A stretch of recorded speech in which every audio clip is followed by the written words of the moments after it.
beragama lain silakan sesuai dengan agama masing-masing. Bismillahirrahmanirrahim. Raditu billahi robba bil Islam dina wa bi Muhammadin nabiyya wa rasulah. Rabbi zidni ilma warzuqni fahma.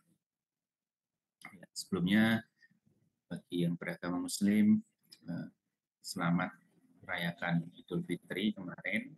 Selamat berlebaran dan juga mohon maaf lahir dan batin. Alhamdulillah pagi ini kita bisa menggantikan kuliah momen-momen lebaran kemarin. Mudah-mudahan bisa kembali fokus ya terkait dengan kuliah anatomi fisiologi ini. Baik adik-adik, pada kesempatan hari ini kita akan melanjutkan. Kalau kemarin kita sudah menyelesaikan overview terkait dengan sistem gerak dan keseimbangan. Hari ini menyambung dengan tema yang lain tentunya, fisiologi sensori. Di sini ada 3 pertemuan terkait dengan sensori. Minggu ini, Sabtu ini, sama Sabtu pekan depan ya, hari ini. Jadi yang hari ini menggantikan Sabtu kemarin. Baik, kita mulai. Nanti kalau misalnya ada istilah-istilah asing, sungkan untuk bertanya di chat, bisa di screenshot, kemudian dikirim lewat chat, dan ditanyakan istilahnya, silakan. Kalau misalnya sungkan lewat open mic. Nanti di pertemuan ke 5-nya saya ya, berarti ini kan 11 ya, 9, 10, 11, 12, 13, nanti ada tugas lagi karena untuk overview terkait dengan sensori.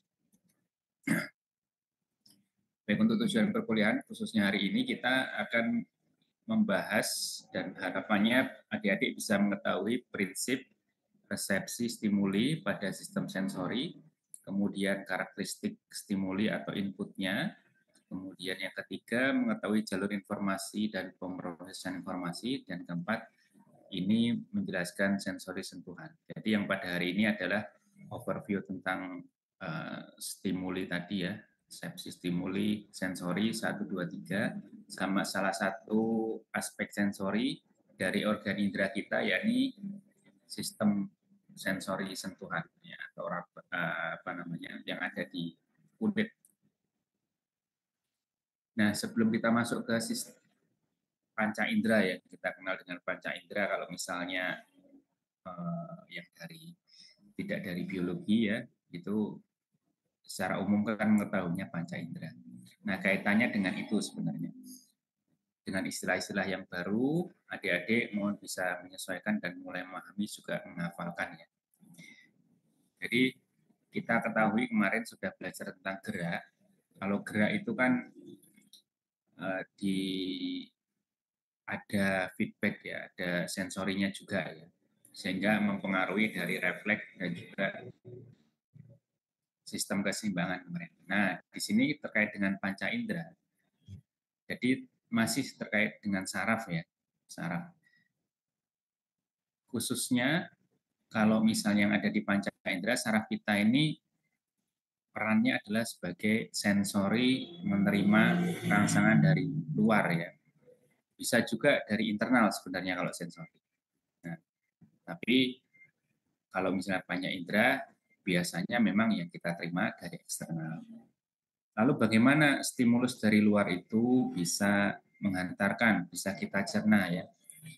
Jadi yang kita rasakan itu bukan memang resepsinya itu ada di, stimulinya itu ada di luar ya, bagian ujung-ujung. Tapi tentu saja ada pemrosesan. Pemrosesannya di mana? Pemrosesannya melalui jalur saraf, ya, mengantarkan informasi ke otak atau sumsum tulang belakang. Tergantung apakah itu akan dicerna hingga menjadi memori ya, atau menjadi sekedar refleks saja.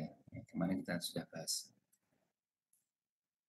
Nah, khususnya di bagian ini, sensori ini prosesnya adalah bagaimana manusia itu menerima informasi dari lingkungan berupa energi fisik. Nah, jadi kalau misalnya kita sudah diciptakan oleh Tuhan untuk mempunyai panca indera dengan istilah umumnya, Nah, itulah yang menangkap sinyal-sinyal di ujung.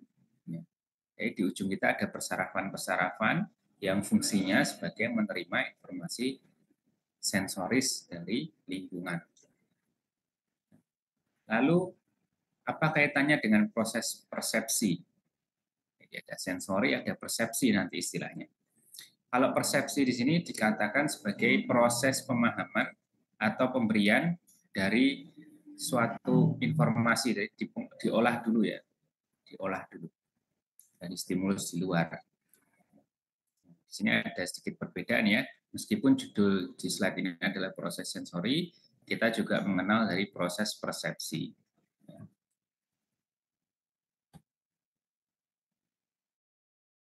Nah, apakah akibat dari proses sensori itu sendiri?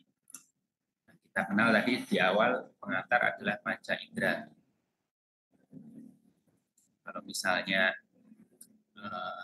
secara bahasa Inggris ya, sight, mata ya penglihatan, telinga pendengaran, hidung smell atau pembau, lidah taste, kulit touch ya, atau sentuhan. Nah, ini mulai kita pahami ya dengan istilah-istilah umum ya yang digunakan secara global. Kalau mata visual, maka nanti ada istilah visus ya, tajam penglihatan. Mata visual, telinga auditori. Nah, kalau kemarin telinga itu salah satu fungsinya adalah untuk persepsi keseimbangan, ya, posisi dan lain sebagainya. Fungsi telinga yang lain itu nanti adalah untuk auditori atau pendengaran. Auditori, ya. Kalau penciuman atau pembau ya istilahnya olfaktori. Di istilah ini sekali lagi mohon mulai dihafalkan bagi yang masih baru. Karena mungkin memang umumnya itu baik itu secara komunikasi maupun soal khususnya nanti ya itu menggunakan istilah-istilah yang baku ya. Olfaktori untuk penciuman, lidah gustatori atau gustasi boleh gustatori misalnya mau disamakan. Kulit ya, kulit ini ada beberapa ya, beberapa sistem sensori yang ada di sana, masing-masing punya spesifikasi. Jadi untuk kulit ada perabaan, ada tekanan, ada temperatur, ada nyeri. Nah ini pakai bahasa Indonesia dulu, nanti akan kita bahas di pertengahan pertemuan ini. Ya, untuk yang mata, telinga, hidung, dan lidah, ya, dua-dua nanti akan dibahas di pertemuan ke-12 dan 13. Nah, nanti di akhir pertemuan ke-13 kita akan ada tes ya, seperti kemarin menggunakan Google Form. Nah, ini sekali lagi visual, auditory, olfaktori, gustatori, dan juga kulit itu ada beberapa reseptor nanti ya. Nah, kemudian tadi sudah dikatakan di slide sebelumnya, suatu reseptor itu bisa merasakan sensasi ya, atau bisa melakukan penerusan persepsi ya, itu harus ada beberapa aspek ya. Yang pertama itu stimulus. Ya, stimulus itu yang ada di lingkungannya. Kalau visual atau visus ya cahaya. Sebenarnya kita bisa melihatkan karena ada cahaya yang dipantulkan oleh benda. Di sana nanti juga ada refleks-refleks dari ototnya juga terhadap cahaya. Nanti kita bahas di pertemuan lain. Kemudian auditori tadi stimulusnya tentu saja suara. Ya. Kemudian kalau di kulit ya salah satu stimulusnya adalah suhu atau temperatur. Suhu di sini maksudnya temperatur ya, bukan guru ya. Nanti diistilahkan suhu temperatur ya. Kemudian, nah yang kita rasakan itu sebenarnya kompleks ya. Bukan kita merasakan panas atau mendengarkan suara, kemudian melihat pantulan cahaya dari benda, serta merta kita bisa merasakan itu tidak. Seperti yang kita ketahui, yang bisa menerima sensori itu merupakan saraf sensori yang masing-masing punya spesifikasi di sana. Nah, bagaimana saraf itu bisa menerima? Nah, setelah ada stimulus tadi, tentunya ada transduksi, ya, kemudian ada sinyal listrik yang dialirkan, kemudian impuls saraf. Kita analogikan seperti ini. Nah, jadi kalau ilmuwan itu berpikirnya mendalam ya, penciptaan Tuhan bagaimana ya, sehingga bisa menciptakan suatu karya teknologi ya. Begitu juga adik-adik itu diharapkan kalau misalnya tingkatannya nanti lebih tinggi ya, peneliti ya bisa menciptakan hal baru ya. Tapi setidaknya kalau lulusan perguruan tinggi tahap awal ya, tahap pertama S1 maupun D3, D4 itu minimal bisa memahami dulu ya. Bagaimana gampangannya itu orang bisa komunikasi di tempat lain ya. Kan nggak mungkin suara kita masuk ke HP terus keluar di tempat lain seperti dibungkus, kan tidak ya. Nah, seperti ini kan memahami daripada organ indera dulu sebenarnya. Kok bisa suara itu kemudian didengarkan orang di tempat lain. Sebenarnya konsep awalnya itu memahaminya seperti itu. Gimana kok suara itu bisa dipahami, diolah, dicerna menjadi pendengaran ya, persepsi, kemudian bahkan memori seperti itu. Karena ada itu tadi, pertama transduksi sinyal listrik, impuls saraf yang ada di sana, dan ada pengolahan di area otak atau primary area. Primary area itu diolah menjadi sensasi. Nah, kemudian ada lagi di bagian otak, ada area asosiasi. Ya, kalau primer nanti hafalannya ya untuk yang utama, primer kan utama ya. Yang utama dulu menjadi sensasi dulu. Kemudian di bagian asosiasi, asosiasi itu kan tambahan ya. Kemudian menjadi persepsi. Ya, sensasi dulu persepsi. Oh, suaranya ini menyakitkan, ya, baunya itu nggak enak, ya. Nah, itu baru persepsi, sudah masuk ke area otak yang mengasosiasikan, menghubungkan, asosiasikan hubungan. Kemudian dari asosiasi tadi kita punya pengalaman, emosi, ingatan ya. Nah, itu masuk ke personalized perception ya. Jadi misalkan bagi seseorang ya, mungkin suatu rasa yang ada di lidah itu sekedar nggak enak ya, sekedar nggak enak. Ya.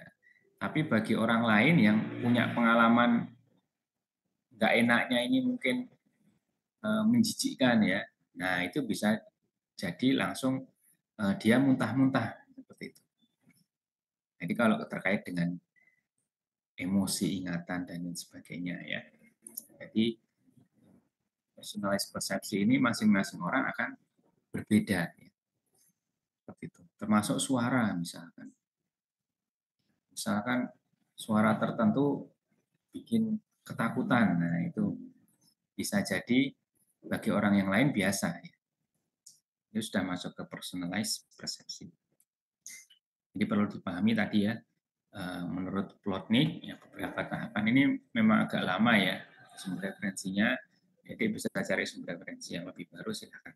Tapi secara garis besar seperti ini yang mudah dipahami ya.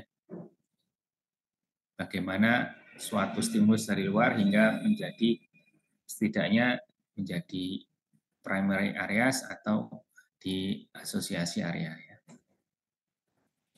Kemudian nanti sempat kita singgung ya, sensasi dan persepsi. Kira-kira bedanya apa? Kalau sensasi sendiri itu lebih ke sensoris secara apa adanya ya, informasi secara apa adanya. Misalnya ini suara keras, ini suara rendah, gitu. Jadi apa yang diterima ya. Tapi kalau persepsi ini sudah, wah ini suara mobil bapak saya sudah datang. Nah kan bisa ada memori ya. Jadi orang yang sudah hafal ya itu suara mobil ayahnya datang. Nah, itu mesti tahu ya. Tapi kalau misalnya sekedar sensori ya, ini hanya suara brem brem brem brem brem. Bahkan bilang itu suara mobil pun sudah persepsi sebenarnya ya. Rasa tadi sudah kita jelaskan. Ya, yang ada persepsinya itu biasanya itu rasa, penciuman, sama suara. Kalau di kulit sama di penglihatan ya itu biasanya relatif objektif pada kondisi normal ya. Nah, untuk persepsi sendiri itu sudah berdasarkan pengalaman ya. Pengalaman bermakna kemudian sudah diolah. Jadi di mana tadi kita flashback lagi sudah sampai ke otak area asosiasi. Kalau sensori tadi ke primary area ya. Persepsi sudah ke asosiasi. Maka sudah ke bagian personalize ya. Kemudian proses persepsi itu sudah mengalami pemahaman ya, kita sudah ngerti, sudah sadar. Kan pernah juga kita dengar dengar musik ya, sekedar ya ada suara aja ya. Misalnya kita belajar ada musik ya sekedar suara. Kalau kita fokus konsentrasi, suara berisik itu ya nggak akan mengganggu ketika belajar. Atau ketika sholat juga misalnya. Nah, tapi kalau misalnya kita sudah menggunakan emosi di sana ya, misalnya lagi sholat ya, ada orang yang teriak-teriak ya, kita persepsinya sudah macam-macam di sini ya. Ada yang lagi sholat malah berisik, nah, itu udah bahwa itu sesuatu yang mengganggu, itu sudah persepsi. Tapi kalau sensori ya sudah ada suara ya, kalau misalnya kita fokus khusus di sholatnya ya, kita bisa mengabaikan itu hanya berupa sensori saja. Jadi setelah kita mengetahui sensori dan persepsi, mungkin kita bisa menggunakan pada tempatnya ya. Ya udah yang mengganggu itu biar aja jadi sekedar sensori. Karena Allah menciptakan demikian, nggak mungkin kita menghilangkannya.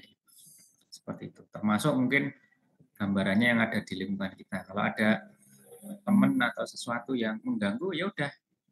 Memang itu jalannya kehidupan ya. Nggak mungkin kehidupan itu tanpa kesulitan ya. Kita jangan menggunakan persepsi yang berlebihan ya. Ya udah, ya selesaikan masalahnya. Kembali ke sensori. Nah, reseptor sensori sendiri, reseptor sensori seperti yang kita ketahui itu terkait dengan panca indera. Apa yang diolah tadi ada tekanan, suhu, cahaya, bau, gelombang suara, konsentrasi kimia, dan lain-lain. Banyak yang bisa diolah sebenarnya. Kemudian, bagaimana awalnya? Kita, ini kelihatannya slide-nya banyak ya. Jadi slide-slide yang ada di sini itu sebenarnya bisa diringkas menjadi 4-5 saja untuk adik-adik belajar. Yang penting adik-adik sudah paham proses perkuliahannya, cukup membaca, karena diulang-ulang untuk memahamkan. Terutama yang tidak dari biologi ya. Nah, reseptor sensori ini ada di ujung perifer neuron, salah satunya di kulit. Ya. Ini ada ujung perifer sarafnya ya, dari afren. Kemarin kita bahas ya, afren itu berarti yang ke atas ya, dari penerima disalurkan. Jadi ujung perifer neuron afren, kalau penglihatan ya ada di bagian sini setelah cahaya dipantulkan menembus bagian retina ya di situ. Kalau hidung ada di rambut-rambut penciuman ya, olfaktori. Kalau lidah ya ada di kuncup pencecapan ya, gustatory ya. Ya, kalau pendengaran ada di bagian telinga dalam. Kemarin ada bagian yang keseimbangan, ada yang bagian pendengaran. Jadi getarannya diteruskan menjadi sensori dari awal ujung perifer neuron aferen ya. Masing-masing ada. Khususnya nanti hari ini kita bahas di kulit karena kulit ada beberapa reseptor. Nah, jadi reseptor sensori ini akan menangkap diubah menjadi informasi ya. Jadi bukan cahaya terus masuk ke otak ya, pantulan enggak ya. Jadi diubah menjadi informasi ya. Sehingga apa namanya? Saraf ini menerima potensial aksi yang bertingkat. Ada inisiasi, ada pembukaan gate-gate atau apa persarafan itu ya, sehingga bisa berjalan meneruskan tadi hingga bisa ke sumsum tulang belakang untuk menggunakan refleks atau ke saraf pusat. Ya. Ke sumsum tulang belakang misalnya untuk menggunakan refleks ototnya, misalkan cahaya untuk membesar kecilkan pupilnya. Ya, kalau ke saraf pusat menerima informasi tadi berupa oh itu gambar, oh itu benda sesuatu. Kalau misalnya sentuhan ya, kalau saraf pusat ya menghindar misalnya itu suatu hal yang nyeri. Ya, kalau misalnya maaf ke medula spinalis menghindar. Kalau saraf pusat jadi olah oh ini sensasi panas yang nyeri. Nah, tadi reseptor itu merupakan ujung khusus dari neuron aferen primer. Kita lihat di gambar dari gambar atas ini ya. Gambar A ini menunjukkan bagaimana adanya stimulus ya. Ini ada gate-nya ya. Gate-nya ya, atau reseptor membrannya. Kemudian ini ujung ya, ujung. Ini ada stimulus dari luar, rangsangan dari luar ya. Kemudian pada saat sel reseptor ini ya, masing-masing membrannya mempunyai gate atau kanal-kanal ya. Ini bisa ada yang langsung diteruskan ke central nervous system, CNS itu central nervous system ya. Ada juga yang menghantarkan dari neurotransmitter dulu ke saraf berikutnya ya. Ini kalau misalnya yang atas ini berupa langsung ke sarafnya ya. Jadi reseptornya itu berupa saraf itu sendiri ya. Berupa saraf langsung yang bisa meneruskan ke afren, ke CNS. Nah, kalau yang bawah bedanya yang di bawah ya, ini reseptor selnya melepaskan neurotransmitter dulu. Sehingga sinyal-sinyal ini ditangkap oleh afreneuron. Jadi kalau yang atas ini afreneuronnya bersatu dengan reseptor membrannya, kalau yang bawah afreneuronnya itu ada terpisah karena di sini ada reseptor sendiri, ya sel reseptor sendiri. Seperti itu. Jadi yang disampaikan di sini berupa informasi ya atau neurotransmitter ya. Seperti itu. Kan nggak mungkin apa namanya suara tiba-tiba bisa didengar. Nah, rasa juga demikian. Nah, bisa kita lihat di sini ya. Untuk sel reseptor yang terpisah, beberapa di antaranya adalah neuron khusus memberi sinyal pada aferen primer. Nah, kemudian melepaskan neurotransmitter. Jadi kalau di sini reseptornya ini disebut aferen primer. Kemudian ke aferen neuron. Nah, ini bisa kita lihat ya. Misalnya kita asumsikan, ilustrasikan seperti atas dan bawah ya. Kalau yang A, ujung neuron aferen tadi gabung ya. Kalau yang B terpisah, jadi ada saluran ion kalau misalnya saluran ini biasanya kita sebut atau gerbang gate ya. Ini disebut ditunjukkan warna ungu ini gate ya, kanal-kanal ya atau gate ya.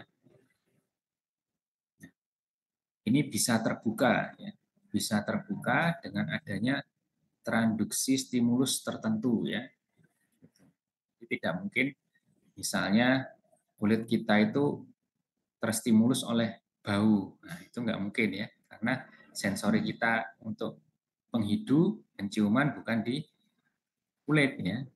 Jadi memang si stimulusnya secara khusus reseptornya ya. Kalau yang A ini secara langsung, yang B secara tidak langsung. Seperti itu tadi gambaran. Ini masih gambaran sederhana ya, yang minimal adik-adik pahami ya secara umum. Belum masuk ke molekuler yang kompleksnya. Ini yang menjadi bekal untuk overview dulu. Nah, untuk stimulus dan respon, tentunya respon yang kita bahas ini kaitannya dengan yang ada terhadap stimulus. Ya. Misalnya apa mata tadi ya, responnya saat cahaya terlalu terang itu pupil kita akan mengecil ya, supaya cahaya yang masuk disesuaikan. Kalau ruangannya agak gelap, pupil kita akan membesar. Ya. Gitu. Nah, kalau misalnya di kulit misalnya itu terlalu nyeri responnya, itu kita nggak masuk ke medspine dulu, tapi ada beberapa yang langsung nggak masuk ke otak, ada beberapa langsung diolah melalui medula spinalis menjadi gerakan refleks. Kepada sendi-sendi tertentu menjadi gerakan. Jadi di kulit, di telinga, di lidah, di hidung, dan juga di mata, masing-masing mempunyai stimulus, kemudian masing-masing memiliki respon terhadap aktivitas fisik atau psikis ya. Kalau misalnya sudah ada respon, itu tentunya pada umumnya sudah apa? Kalau yang diolah di otak sampai ke asosiasi, bukan hanya sekedar di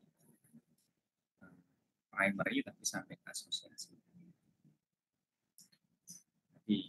Jadi setelah kita pahami terkait dengan organ sensori yang ada di indera kita, ya, maka kita masuk ke beberapa jenis stimulus, ya, khususnya yang ada di kulit kita.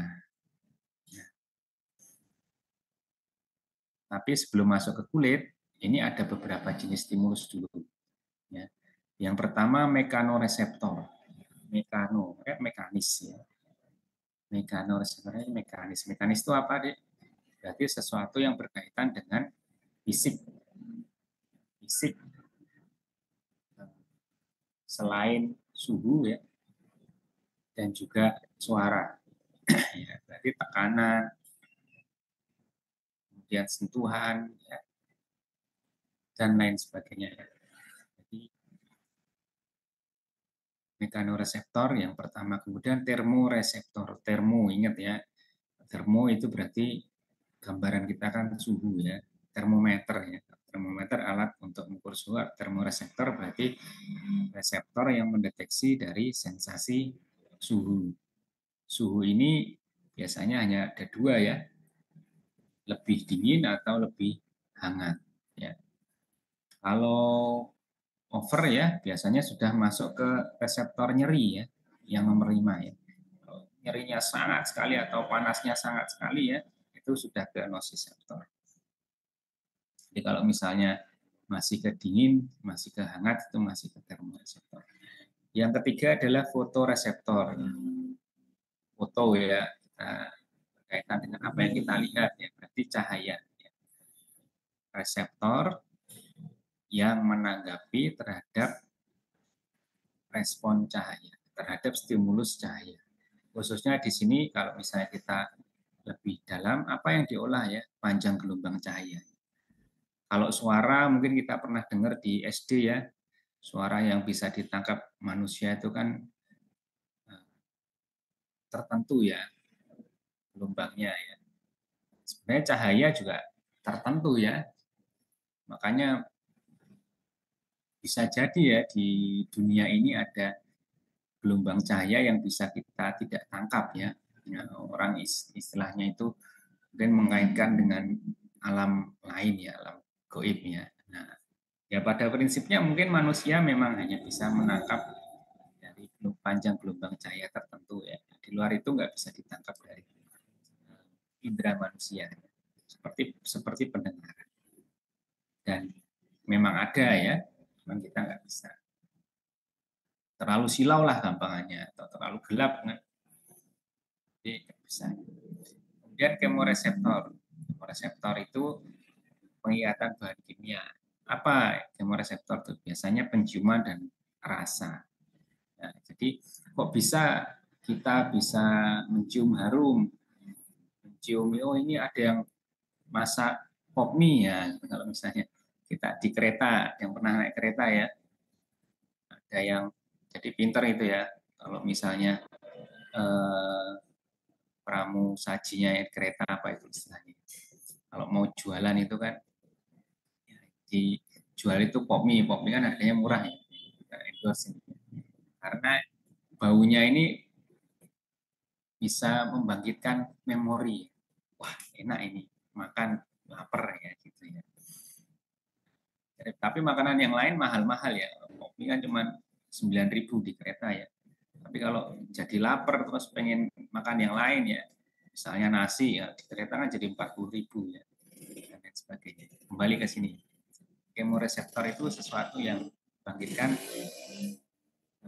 dari stimulus kimia, bisa berupa bau, bisa berupa rasa. Kenapa ada rasa sedap? Kenapa ada bau tidak enak? Nanti kita bahas di pertemuan yang lain.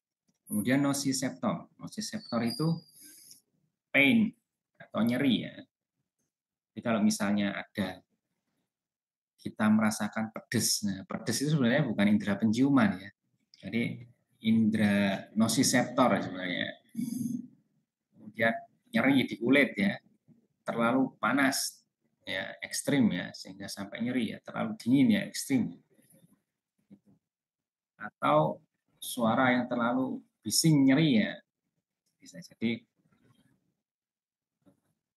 yang terpacu nociceptor yang ada di sana. Jadi nociceptor agak dompel-dompel di bagian indera yang lain ya. Jadi bisa berupa mekanis yang berlebihan, bisa juga dari zat kimia atau sesuatu yang merusak jaringan tersebut. Makanya orang yang tahan pedes itu jangan bangga ya. Wah, saya makan mie samyang sambal hot chili yang ekstra ya, itu nggak kepedesan ya. Nah, itu bisa jadi ya potensial aksinya itu batasnya sudah nggak normal ya. Padahal rangsangannya sama, yang menyebabkan kerusakan itu sama. Ya, ambangnya saja yang berubah. Yang ada di perut juga kalau misalnya pedes-pedes ya, jangan-jangan yang di perut itu sudah terjadi iritasi, sedangkan yang di lidah belum merasakan pedes. Jadi jangan terlalu bangga orang yang tahan pedes misalnya. Harus dilihat juga kerusakan bagian dalam. Jadi Allah itu menciptakan nociceptor buat kita itu untuk keamanan sebenarnya, supaya tidak melukai organ lain yang tidak punya sensasi sensorik ya. Ada kerusakan tapi tidak kita sadari. Seperti contohnya orang diabetes lah gampangannya. Pernah lihat orang diabetes itu kan tahu-tahu kakinya luka ya. Nah, karena nociceptor di bagian kaki itu ya, persarafannya itu sudah nggak berfungsi karena penyakit gulanya itu. Sehingga orang diabetes itu harus pakai alas kaki ya. Kalau enggak dia cekeran itu ya. Istilahnya apa ya, kalau bearing foot lah ya. Tidak pakai alas kaki berjalan ya. Nah, itu luka itu enggak terasa karena nociceptornya sudah terganggu. Ini beberapa stimulus dari luar ya, yang tidak bisa ditangkap oleh organ indera. Tentunya spesifik ya, spesifik terhadap organ indera tertentu ya. Kemudian bagaimana sih proses stimulus itu terjadi ya? Karena tadi kita sudah membahas ya, stimulus itu dari luar, kemudian ada diteruskan ya, diteruskan, kemudian ada masuk ke mid spine ya, bisa juga masuk ke CNS, Central Nervous System. Di bagian Central Nervous System ada dua aspek ya. Yang pertama hanya di primer ya, sekedar mengolah apa yang ditangkap, apa yang diteruskan, bisa juga ke asosiasi dari nervus sentral ya, sistem saraf pusat. Asosiasi sudah menghubungkan dengan mengolah dengan perasa, ya. Apa yang dirasakan dan apa yang dimemorikan. Nah, terlepas bentuk aslinya, ya, maka informasi itu harus dijalankan bertingkat ya, meskipun hanya sampai mid spine menimbulkan refleks ya, tapi tetap bertingkat. Jadi ada batasannya juga sehingga reseptor membran ini bisa terbuka. Saya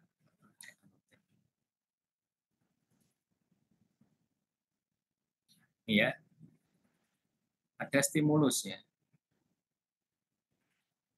Nah, stimulus ini intensitasnya tiap-tiap orang mungkin bisa dilatih ya. Ada keuntungan dan kelemahan tersendiri bagi orang yang melatih ambang stimulusnya itu. Contohnya kalau memang diperlukan ya pada orang bela diri ya, itu latihan fisiknya itu akan membuat intensitas stimulusnya itu ambang batasnya itu menjadi lebih apa berbeda ya, lebih tinggi ya. Jadi harus menggunakan stimulus yang lebih supaya dia menimbulkan nyeri. Seperti itu. Tapi kalau misalnya sudah melewati ambang tertentu ya, maka dia akan menimbulkan stimulus ya, membuka potensial aksi di sini. Bisa dilatih pada beberapa organ tertentu tentunya ya. Organ tertentu hanya bisa mengikuti apa adanya secara primer. Misalnya orang melihat cahaya ya, pada orang normal ya sama ya, bisa dilatih, hanya refleksnya saja yang bisa dilatih. Kemudian pendengaran ya, pendengaran pada umumnya juga sama, hanya persepsinya saja nanti yang bisa dilatih. Kecuali orang yang sudah gangguan pendengaran itu malah jelek ya, stimulusnya rendah karena gangguan pendengaran. Nah, kembali di sini ya, informasi ya, ada stimulus, ada di sini ditangkap oleh membuka kanal-kanal ini ya. Jadi ada potensial aksi di sini ya, ditangkap oleh reseptor membran. Kemudian terjadi penerusan ya, penerusan dari respon tersebut ya. Ada transduksi dari sensorik ya. Jadi respon listrik ini. Jadi sebenarnya stimulus ini sudah di sini aja ya. Yang di sini hanya meneruskan sinyal ya, teruskan sinyal ya. Tidak mungkin panas ini diteruskan sampai ke otak kan tidak. Jadi hanya informasinya saja ya, informasinya ya. Panasnya ya cuma berhenti di sini ya. Apakah akan menimbulkan kerusakan atau hanya sekedar hangat panas saja ya. Masuk ya. Kemudian diteruskan ya melalui nodus Renfer dari primer sensori tadi ya. Nah, bagaimana meneruskan sampai sentral nervous system ya. Bisa jadi ada bagian akson ya. Jadi kalau saraf itu ya, ujung saraf itu ada yang mempunyai dendrit, ada yang hanya sekedar reseptornya saja. Tapi bagian pangkalnya ini disebut akson ya. Bagian ekornya ini disebut akson ya. Jadi kalau sudah satu sel saraf ini ya, ada yang pendek, ada yang panjang ya, sampai ke akson, apa yang diteruskan? Yang diteruskan adalah neurotransmitternya ini ya, neurotransmitternya, transmitter ya. Jadi transmitter kan yang ditransmisikan, neurosaraf. Ya. Jadi yang diteruskan adalah neurotransmitter. Katakan ini proses di mana stimulus cahaya atau regangan mekanis atau lain-lain ditransfusikan menjadi respon listrik. Ini dikenal dengan transduksi sensorik. Kemudian proses di mana stimulus diubah menjadi aktivitas elektrik, pada akhirnya ujung saraf sensoriknya ini menyampaikan informasi tersebut. Ini kalau bagian saraf, misalnya adik-adik pernah lihat sel saraf, ini gambarannya ada selubung mielin ya. Ini nodus Ranvier-nya yang meneruskan ya. Selubung mielin kan mempercepat dari penghantaran ya. Nah, ini adalah ada istilah threshold ya. Threshold di sini batas ya, batas dari responnya ya. Kalau misalnya stimulusnya ini masih di bawah threshold ya, ini tidak akan ada sensasi ya.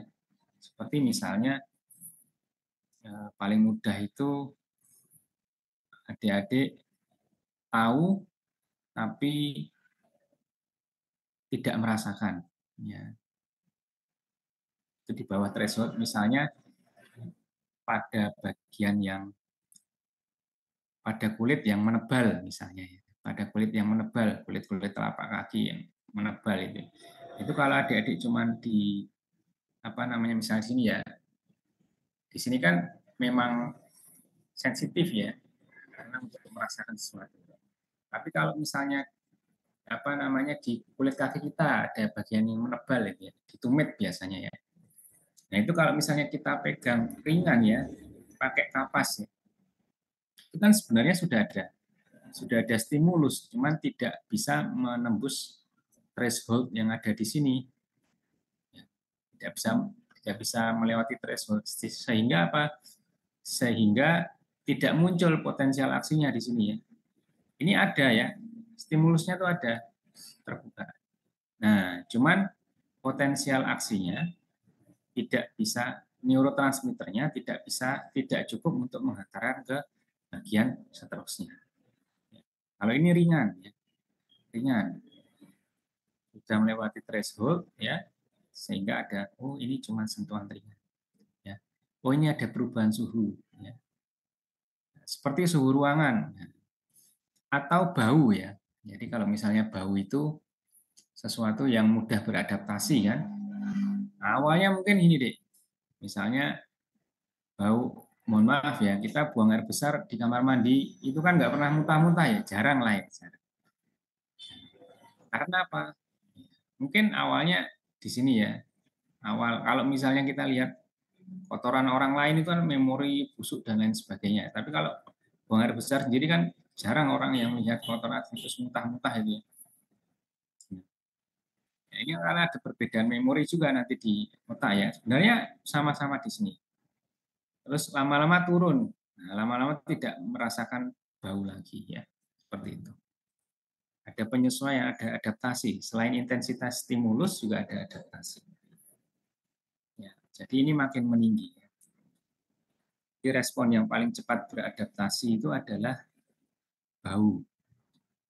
Tapi stimulusnya paling sensitif. Nah, itu bau.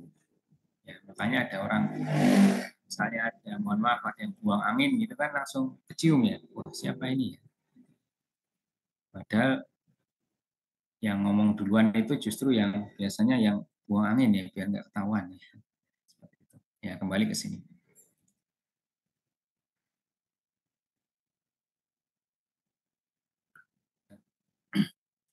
Jadi stimulasi neuron aferen dengan ujung reseptor, kemudian ada elektroda yang mengukur potensial aksi bertingkat ya sehingga bisa masuk ya.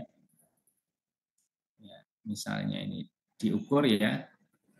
Kemudian pada potensial aksi apakah sudah menembus threshold atau belum ya.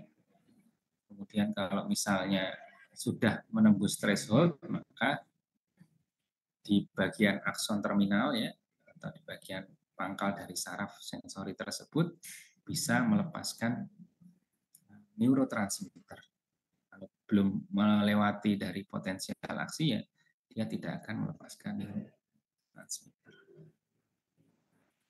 Seperti itu. Nah, tadi sudah sedikit kita singgung ya terkait dengan adaptasi. Jadi sensori sendiri mempunyai reaksi adaptasi. Sampai sini mudah-mudahan paham ya. Kalau yang tidak paham silakan boleh langsung screenshot kemudian di share di chat yang mana yang ingin ditanyakan ya. Masuk ke adaptasi. Tadi sudah kita bahas sensori kita ini mempunyai proses adaptasi. Masing-masing indera itu mempunyai ambang batas tertentu dan juga respon adaptasi dengan kecepatan yang berbeda. Kaitannya dengan adaptasi itu terkait dengan penurunan sensitivitas reseptor. Ya, awalnya sensitif sekali, langsung kecium bau misalnya. Makanya bau ini yang dijadikan untuk alarm ya, alarm orang merasakan adanya bahaya awal ya. Seperti yang paling berbahaya itu kan salah satunya adalah gas. Sedikit cerita biar bisa membayangkan. Jadi kalau gas itu sebenarnya kalau di alam gas yang mudah meledak ya, itu nggak ada baunya. Makanya zaman dahulu itu kalau sistem safety orang menambang di gua ya, tahu-tahu ternyata ada gas dari perut bumi ya meledak. Nah, itu zaman dulu kasusnya banyak.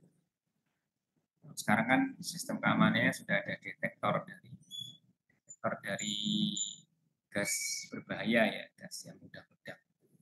Tapi kan kalau kita punya tabung LPG ya, itu bau nggak?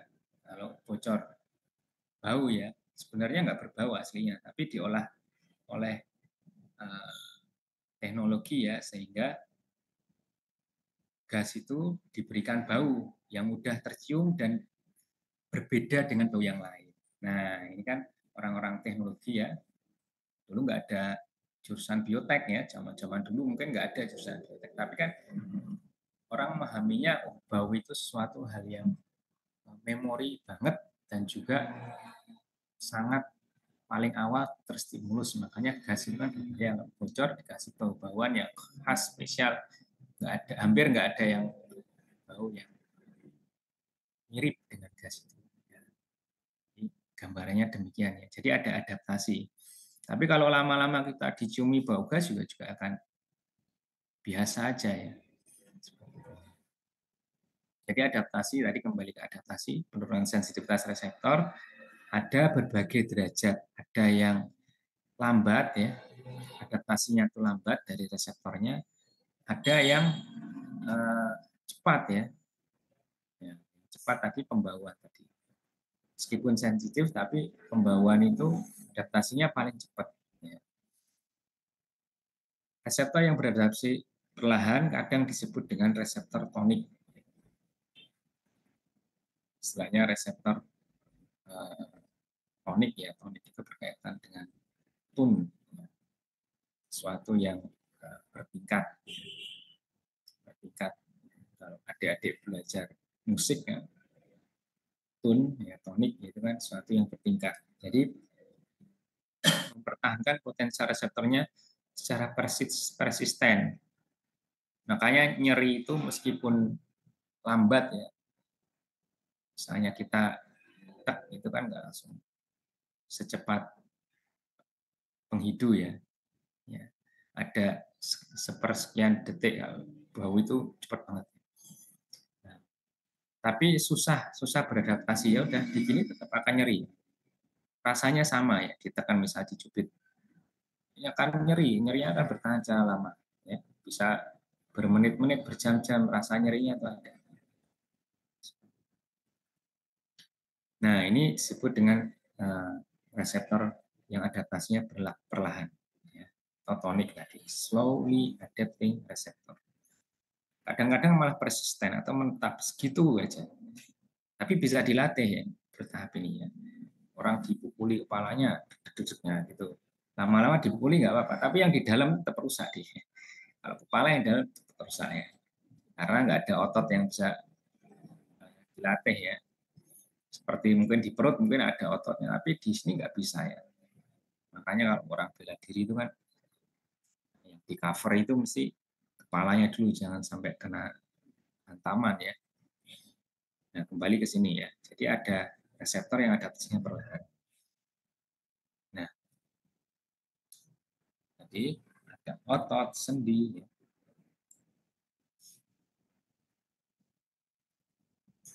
Kemudian ada reseptor yang cepat. Ya. Cepat di stimulus, tapi biasanya cepat berhenti. Ya. Sudah bahas banyak arti seperti penciuman ya. Nah, gambarannya seperti ini nih. Turun-turun cepat banget langsung. Ambang batasnya sangat rendah ya.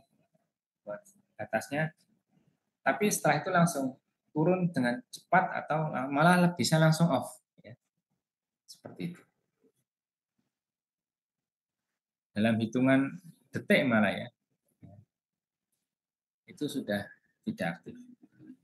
Bahkan kalau sudah punya memori itu biasa ya, langsung ya. Sesaat ya, langsung off. Seperti tadi ya, contohnya kita mohon maaf kalau ke belakang ya, buang air besar itu kan awalnya saja berapa detik langsung off. Nah, karena tahu itu kita yang buang air besar sendiri ya, seperti itu.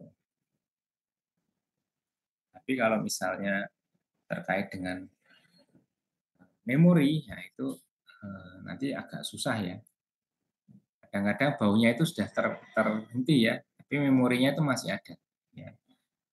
Nah, ini beda dengan adaptasi ya. Itu sudah memori, sudah diolah di asosiasi. Misalkan bau bangkai ya, sebenarnya baunya udah beradaptasi ya, bau bangkai. Tapi kita memori, oh ini bau bangkai ya, sehingga kita coba cari tuh misalnya di kamar. Wah udah susah ya nyari lokasi bangkainya kalau nggak kelihatan wujudnya, karena penciumannya sudah beradaptasi, udah nggak terlalu mencium lagi. Pas mau nyari udah nggak terlalu kecium ya. Tapi memori kita terus masuk, oh, mesti ada bangkai. Jadi cepat merespon, hanya sebentar sebelum beradaptasi dengan stimulus konstan, sedangkan reseptor yang beradaptasi lambat memiliki potensial reseptor persisten dan persisten. Kalau tonik gambarannya seperti ini ya, lambat, pelan-pelan ya, pelan-pelan. Kalau apa namanya, eh, yang cepat ya, rapid.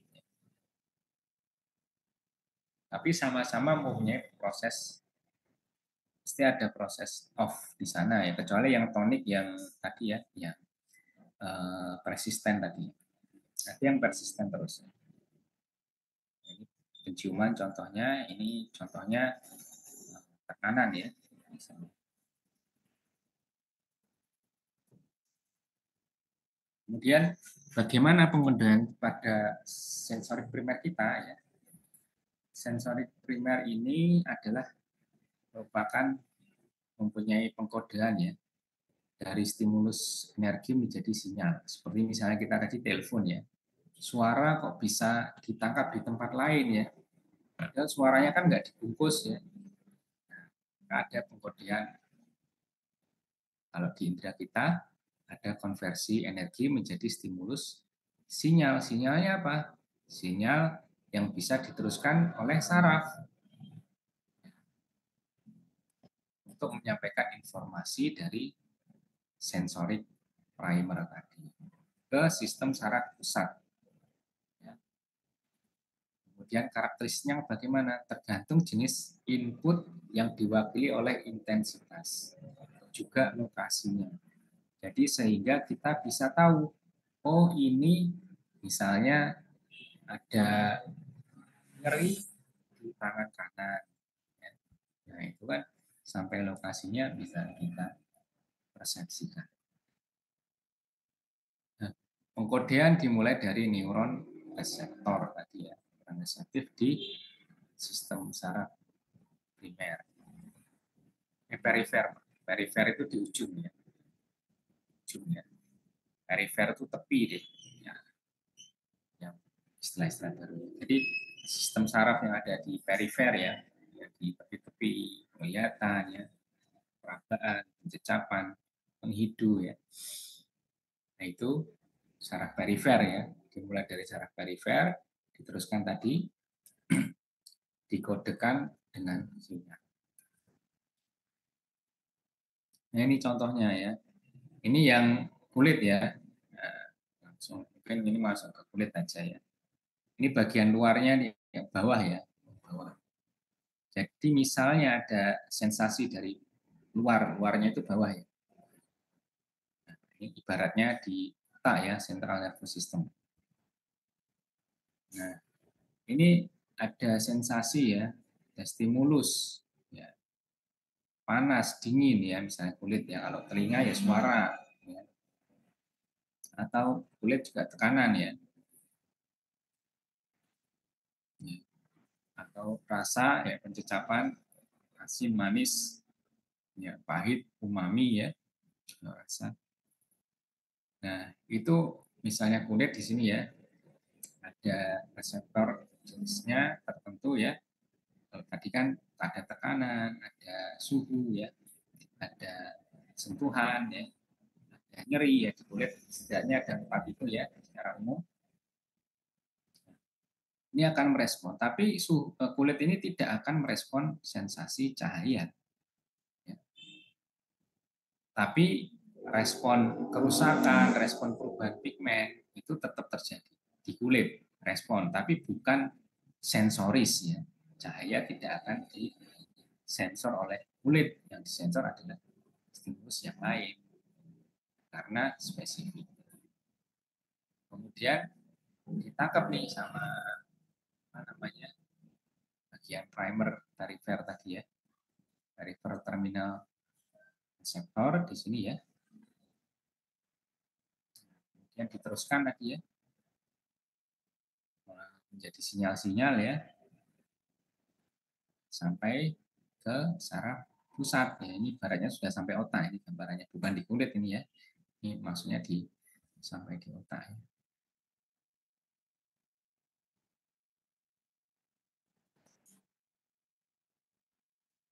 Nah, kemudian untuk kulitnya, bagaimana kita membedakan rangsang kuat dan lemah ya. Nah, jadi misalnya kulit kita itu sebenarnya seperti mirip punya batas juga yang bisa ditolerir. Misalnya pada uh, rangsangan diskriminatif 2 titik aja ya. Contohnya ya misalnya. Saya tampilkan. Misalnya kita menyentuh dengan 2 jarum ya. Kita misalnya punya jarum 2 ya. Kita sentuhkan ini jaraknya masih di atas 2 cm ini langsung bersamaan ini masih bisa tahu ya. Misalnya ini jarum ya. Oh ini ada 2, ini ada 1, 2. Tapi kalau sudah di telapak ini ya sudah kurang dari 2 cm ini kita tidak bisa membedakan ya 2 titik atau 1 titik ya tersentuh. Nah, salah satu contoh ya bagaimana ternyata kulit kita itu juga mempunyai batasan untuk merasakan. Nah, terkait dengan itu ya, hal lain yang bisa kita contohkan ya. Jadi rangsangan kuat dan lemah ini mempunyai potensial aksi yang berbeda yang dilepaskan oleh neurotransmitter tadi. Yang kita sudah sampaikan, yang diantarkan neurotransmitter.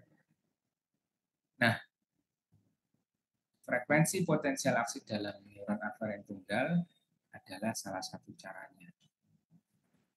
Kalau ada peningkatan stimulus, berarti potensial reseptornya lebih besar. Jadi salah satu, Allah menciptakan salah satu jenis dari membedakan kuat dan lemah. Kita merasakan sensori kuat dan lemah yang ada di kulit ini karena Allah menciptakan jenis reseptornya ini neuron aferen tunggal. Nah, nanti kalau adik-adik belajar saraf, ada yang tunggal, ada yang lebih dari satu ya. Jadi nggak kita bahas. Ini sekedar tahu aja ya. Jadi kalau misalnya ada kok bisa sama-sama tekanan tapi ada yang kuat, ada yang lemah ya. Nah, jenis reseptornya ini enggak.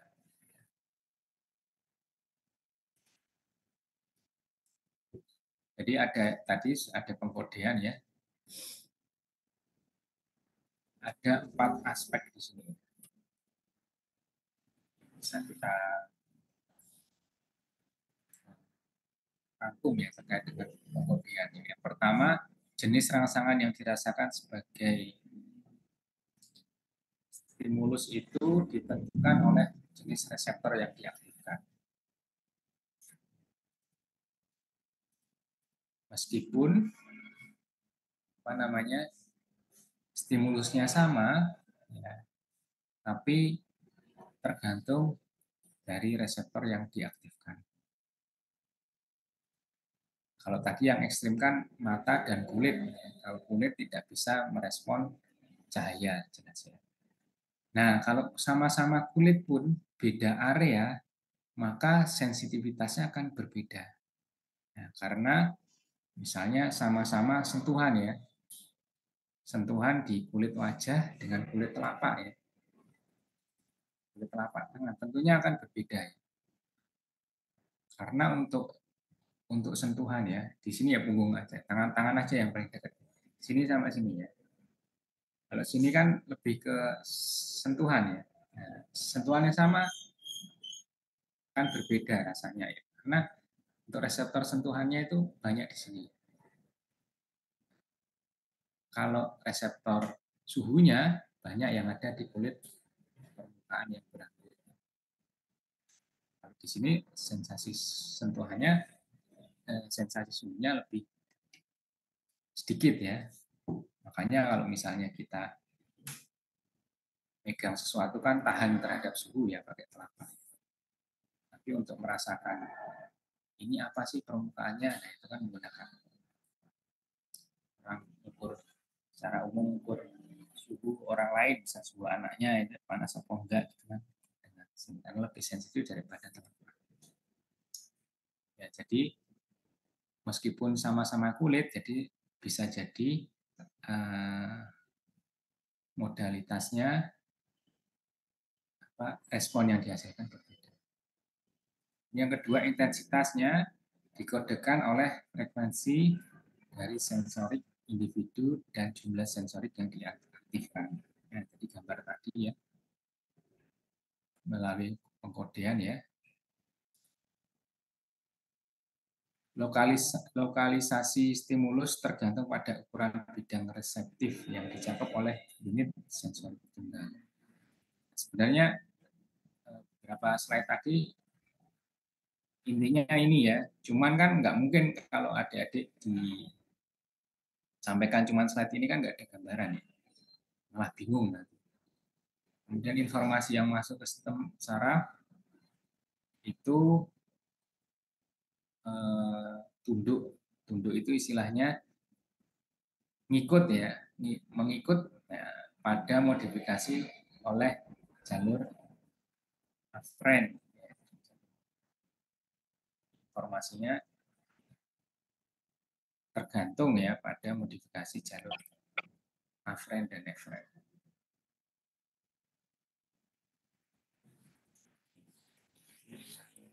Nah, gambarkan lagi ya potensial aksi dalam saraf afren ya, saraf ya.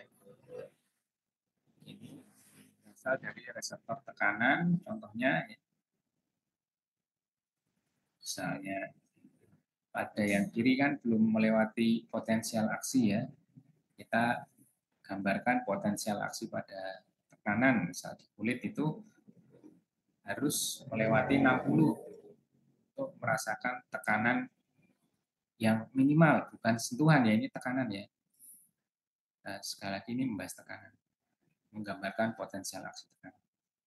Nah, kalau sedang itu melewati 120 baru bisa mengaktifasi beberapa unit ya. Kemudian 180 baru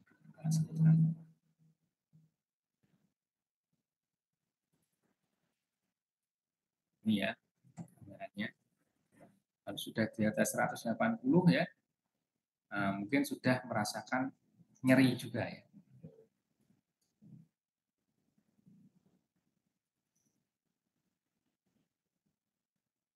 Itu salah satu reseptor di kulit, dia adalah tekanan.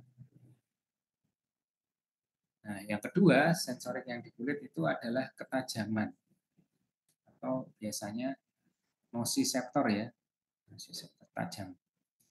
Jadi misalnya orang itu kalau salah satu metode memeriksa sarafnya masih normal itu membedakan sensasi tajam atau tumpul serta diskriminatif tajamnya itu di satu titik atau dua titik ya, masih peka atau enggak ya. Misalkan asumsikan ini jarum ya, baliknya adalah sisi tumpulnya jarum. Tapi tidak ditekan ya, hanya disentuhkan saja. Kalau ditekan nanti sudah masuk ke persepsi tekanan ya. Ini suruh merem orangnya ya, merem gini terus pejamkan mata ya, ini tajam atau tumpul. Nah, misalnya orang itu bisa merasakan tajam, ini tajam atau tumpul-tumpul, berarti persepsinya masih bisa baik ya, dan juga berapa titik, satu atau dua. Itu bisa membedakan bagaimana, karena di kulit itu ada reseptor juga terkait dengan tajam. Nah, jadi kita bisa membedakan benda tajam ya. Ada beberapa lokasi juga, lokasinya di mana. Ya. Karena pertama misal ada stimulus dari tajam tadi, di kulit itu akan ada reseptornya sendiri. Ya. Jadi, dan masing-masing lokasi itu jaraknya itu ada beda ya. Misalkan di wajah itu bisa sampai hitungan mili masih bisa merasakan tajam tumpul ya. Kalau di kulit selain wajah itu senti. Jadi stimulus neuron yang memiliki bidang reseptif kecil dapat ditempatkan lebih tepat pada stimulus neuron yang bidang reseptif lebih besar. Misalnya ini yang lebih sensitif ya, karena ada jaraknya kecil-kecil ya antara titik badan untuk sensorisnya, sehingga ini masih bisa merasakan dua titik. Nah, kalau ini karena jaraknya jauh-jauh, nah ini dia akan kerasa masih satu titik, sudah nggak kerasa dua titik di sini.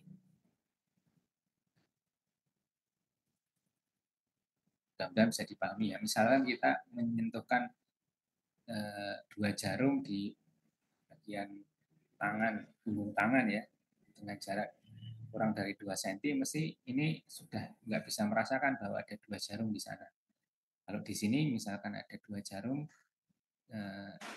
jarak 1 cm ya di area wajah, ya, masih bisa membedakan itu ada dua jarum. Ya, karena apa? Karena kerapatan dari saraf ya, saraf aferen yang awal tadi berbeda.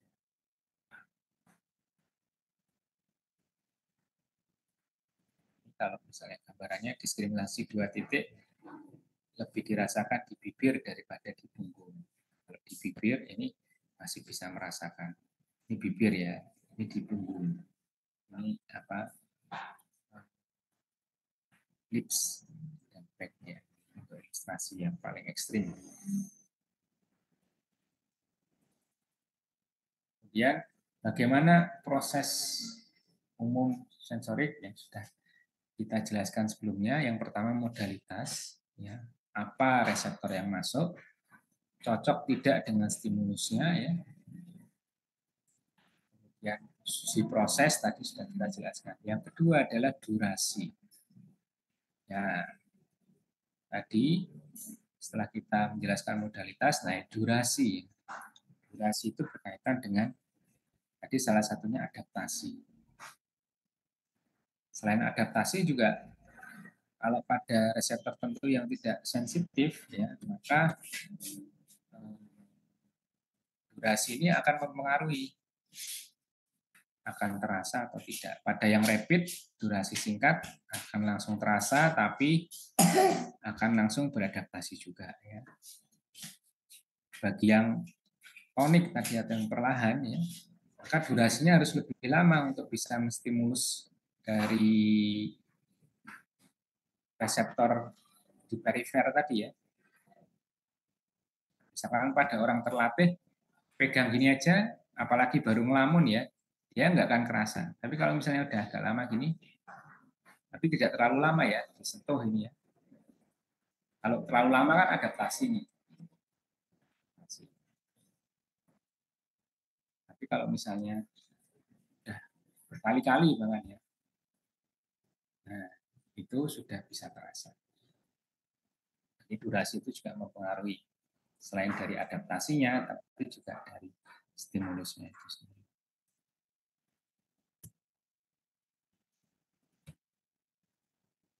Terakhir adalah intensitas, bukan ada 4 ternyata.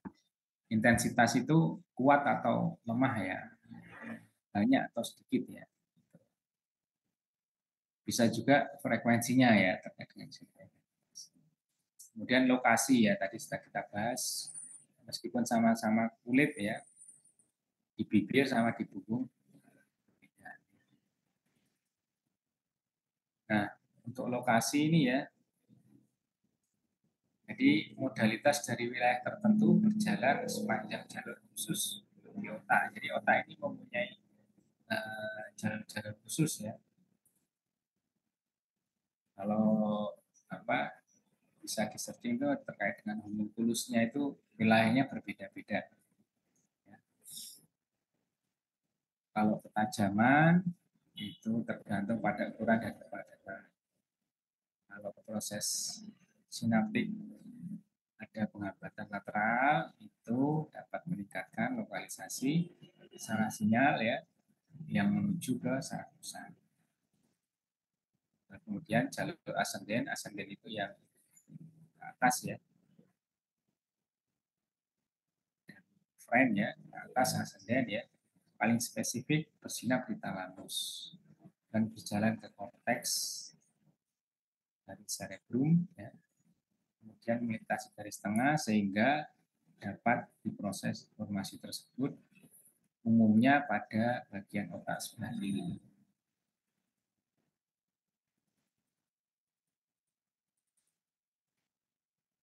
Jadi kalau sisi kanan maka diprosesnya sebelah kiri. Kalau sisi kiri maka diprosesnya sebelah kiri. Biasanya demikian. Ya, tadi terakhir adalah terkait dengan sensasi dan persepsi. Jadi stimulus ini dirasakan awalnya secara sadar, sensasi, kemudian diolah, diasosiasi, maka menjadi persepsi. Areanya mana di korteks cerebrum. Ya.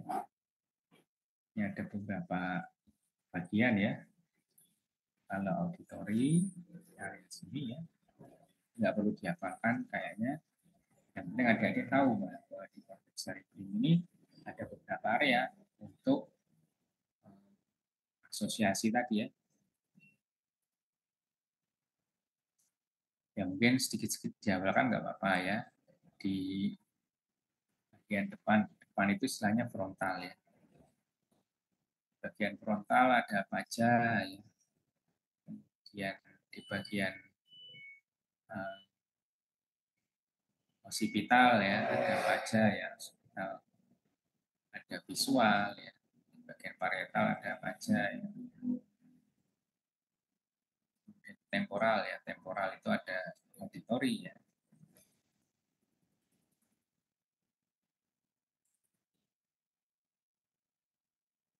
Kemudian terkait dengan kulit lagi ya. Kemarin sudah kita bahas ada sensasi dari selain kulit ada otot, tendon, dan juga sendi. Nah ini sensasi yang berkaitan dengan mekanik somatik tekanan ya. Dan juga yang merespon terhadap suhu dan perubahan kimia. Aktivitas reseptor somatik ya. Soma itu artinya badan ya. Menimbulkan sensasi sentuhan, tekanan, kesadaran posisi dan gerakan, serta suhu, nyeri, bahkan gatal ya. Gatal itu reseptor apa ya? Maksudnya ke nosi mungkin ya. Jadi di reseptor tersebut ada sensasi bagian visceral ya, bagian tepi ya, bagian perifer. Kalau visceral itu maaf, visceral maksudnya ini organ dalam. Ada juga reseptor di bagian organ dalam visceral ya. Makanya kalau orang nyeri kan bisa juga nyeri buah hati ya karena kebanyakan makan pedas. Nah, itu sensasinya terasa di sana. Ada orang batu ginjal ya atau batu saluran kencing ya. Itu nyeri sekali ya karena ada sensasi di sana. Tapi beberapa organ nggak ada reseptor sama sekali.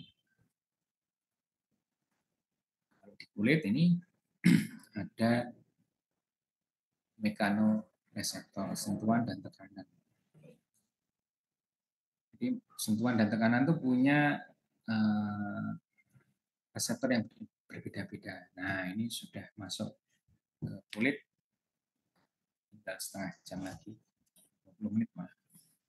Nah, ini yang perlu adik-adik secara garis besar hafalkan ya. Ini sebenarnya pelajaran SMA, tapi karena tidak semua di kelas ini dari SMA yang ada pelajaran biologinya, kita ulas sedikit ya. Minimal ini yang hafal ya. Sifat dan juga apa namanya adaptasinya. Meissner ini digambarkan ada di bagian kulit, di bawah kulit ya, bagian bawah kulit ya, tapi tidak terlalu dalam ya. Nah, sifatnya apa? Cepat.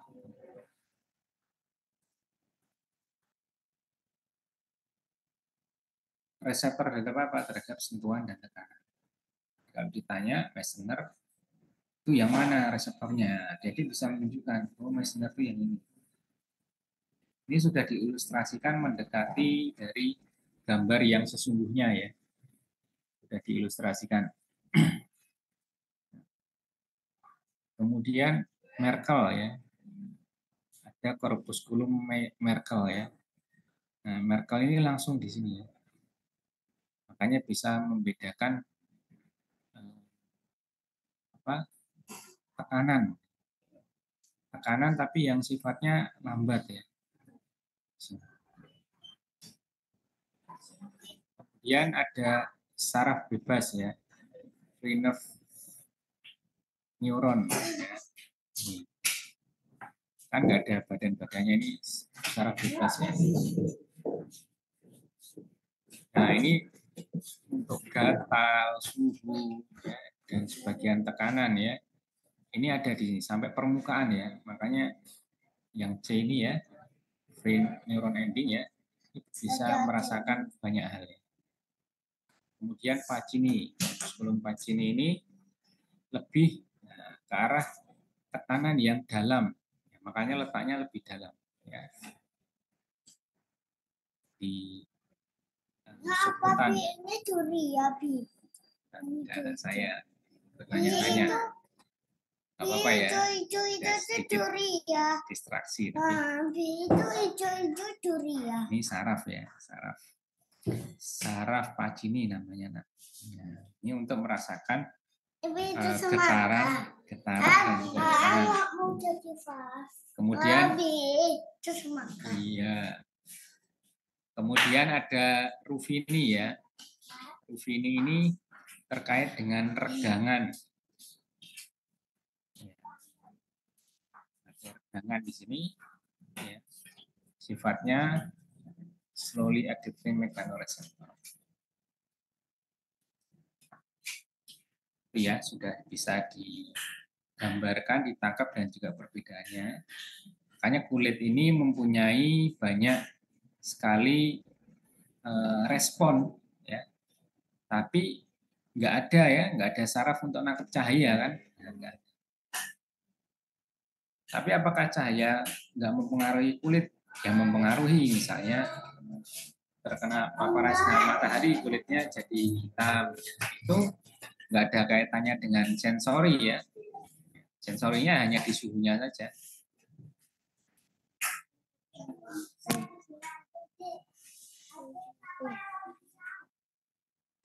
Kalau postur dan gerakan, ini tadi kemarin sudah kita bahas, jadi nggak terlalu kita bahas di sini ya. Tapi yang akan kita tambahkan di sini selain otot rangka dan tendon, yang mempengaruhi adalah adanya regangan dari organ yang ada di sana ya, sehingga saraf yang ada di sana itu terstimulasi. Yang mempengaruhi postur dan gerakan juga penglihatan dan juga pendengaran. Kemarin sudah kita bahas juga ya. Kembali ke kulit yang spesifik ya, yang lebih banyak dibahas adalah bagaimana temperatur bisa mempengaruhi atau bisa ditangkap ya, ditangkap oleh sensori yang ada di kulit. Kalau secara bahasa kan neuronnya yang mencerna ini adalah termoreseptor. Jadi sudah kita lihat ya, itu yang free nerve ending ya, free nerve ending ya. Sifatnya apa atau cirinya? Nah, neuron bebas atau free nerve ya, neuron ya, tidak memiliki ujung kapsul ya. Contohnya ini, kalau yang memiliki ujung kapsul kan seperti A ini ya. Ini punya ujung kapsul, punya ujung. Ini enggak ada. Ini punya ujung kapsul, punya ujung kapsul. Ini enggak ada ya. Free nerve reseptornya. Free nerve neuron ini enggak ada ujungnya, langsung menerima ya, menerima. Nah, suhu ini sebenarnya bagaimana prosesnya?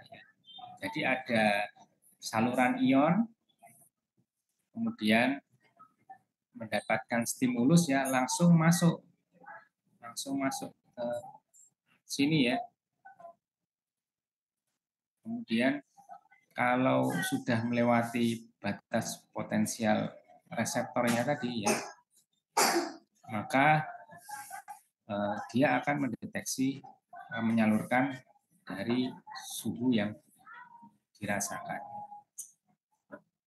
Istilahnya bagian ini protein atau reseptornya disebut protein transier reseptor potensial. Jadi berkaitan dengan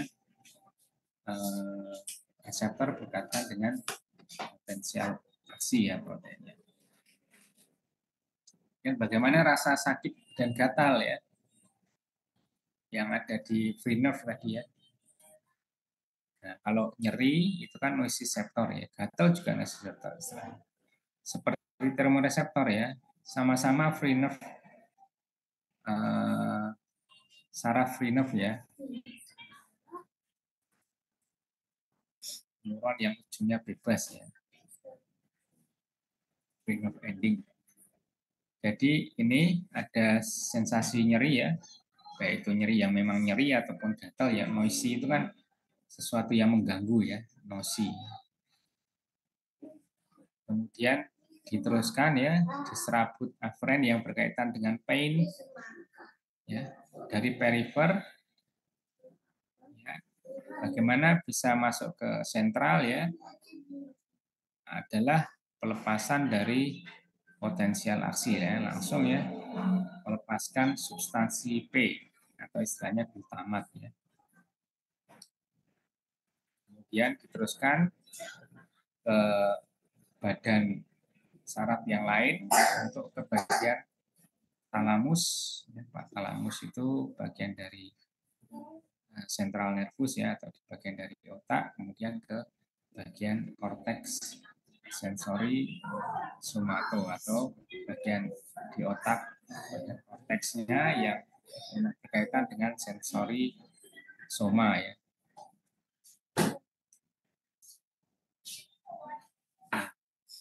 Ini ada beberapa organ dalam ya, organ dalam seseorang ya. Organ dalam seseorang ini mempunyai reseptor juga terhadap nosi ya atau nyeri ya. Makanya pada pemeriksaan tertentu rasa nyeri yang dilaporkan dan juga diperiksa itu bisa menggambarkan adanya gejala dari penyakit organ tertentu. Misalnya pada orang sakit jantung ya, sakit jantung itu nyerinya di dada kiri menjalar hingga ke lengan dan juga tembus ke belakang. Jadi pada orang mempunyai gejala sakit jantung, maka nosireseptornya akan terpengaruh ini deh. Akan meluasnya mulai dari dada kiri ke lengan hingga ke punggung belakang. Kalau misalnya orang yang sakit lambung ya, itu ulu hati hingga bagian tengah. Orang yang punya batu di pankreasnya ya, maka yang nyeri selain daripada bagian tengah agak ke kiri sini, dia juga bagian belakang juga akan nyeri. Dan seterusnya, dan seterusnya. Makanya ada orang sakit batu ginjal misalnya, yang membuat merespon sensasi nyeri di bagian organ dalam ya. Batu ginjal itu yang nyeri bukan hanya bagian ininya, tapi akan meluas ya, meluas ke area-area. Itu distribusi dari penyakit nyeri tertentu.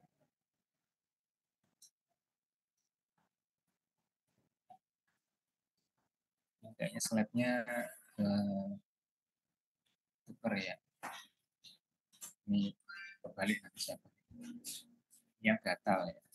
Gatal tadi berkaitan dengan histamin.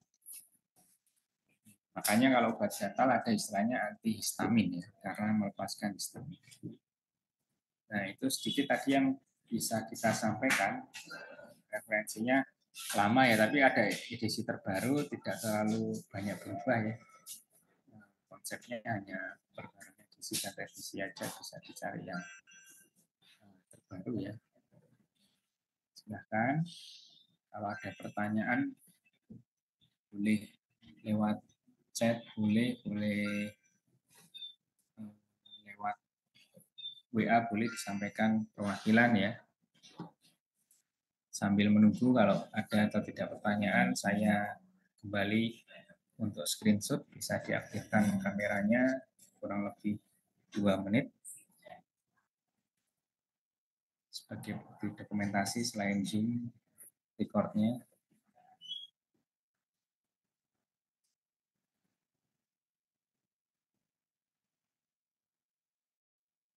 Saya ambil gambar dulu ya, sebentar saya buka buat master gambarnya dulu.